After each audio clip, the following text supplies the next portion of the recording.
Seton Motley is the Media Research Center's Director of Communications. He joins us live from their world headquarters down in the D.C. area. Hi, Seton. How are you? The world headquarters are fine. Thank you, sir. Fantastic. Okay.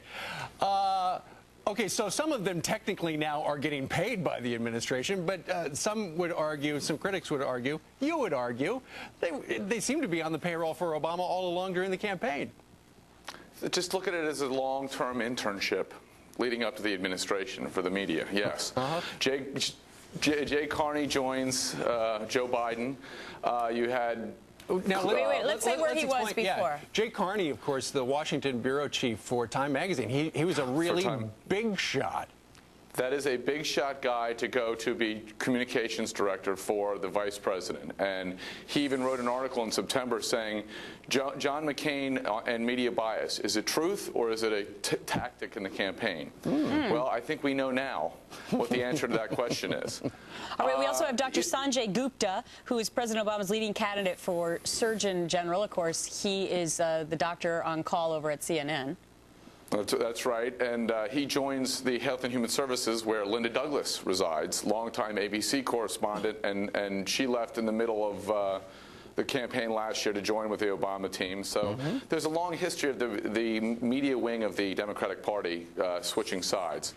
In the first 2 years of the Clinton administration, 33 journalists joined the Clinton administration. Really? So there's a history of this. Yes. All right. Well, we know that the L.A. Times, Seton, certainly has leaned to the left for a long time, and I understand that Douglas France, who was their managing editor for a while, has jumped ship. Who's he going to be helping now?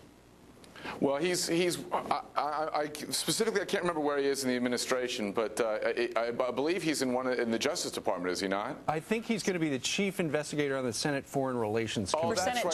Senator John Kerry. Senator John Kerry, yes. He's working for Senator John Kerry, and they're trying to write this off as some sort of, well, you know, it's the media is collapsing, they're losing audience, so they're just looking for other work. It's just a career move. It's just he's covering his keister, and of course the question is, would he have a landing pad in an Obama in a McCain administration, or in Senator DeMint's office, for example? Sure. No. These are like-minded ideologues who are moving from one job to another on the left side of the aisle. There's no change there at all. All right. Gotcha. The one that I think is maybe the most egregious, and some would say, is that George Stephanopoulos has been having daily conference calls with White House Chief of Staff Rahm Emanuel for a long time. I know it was announced last week that these conference calls are going to start, but there's information that they've been... No, it's not that they're going to start. They've been going on for 17 years now. Yeah. 17 years? Right. With yes. Carville and Begala, they apparently over coffee, they all talk for a couple of minutes.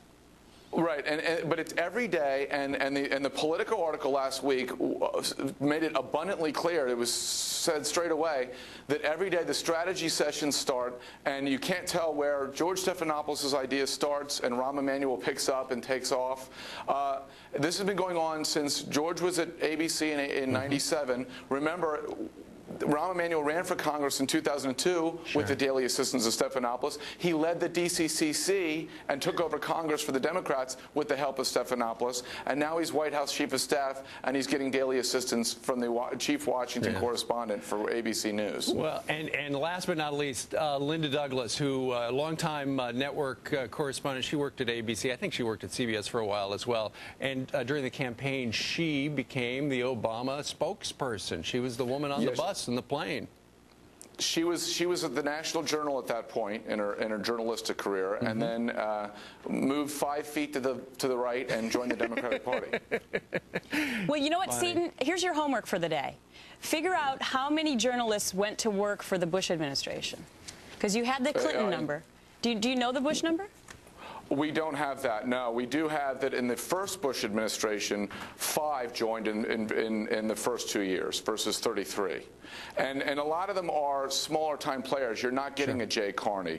You're not, and of course, the 33 that I mentioned in the first 2 years didn't count Joe Lockhart, who worked at CNN and ABC and then became the White House press spokesman after Mike McCurry left. All right. So it's much more high profile and much more influential journalists that join Democrats than do Republicans. Interesting. All right, Seton, it's always a pleasure. Thanks for joining us today. MediaResearchCenter.org. Thank you, sir.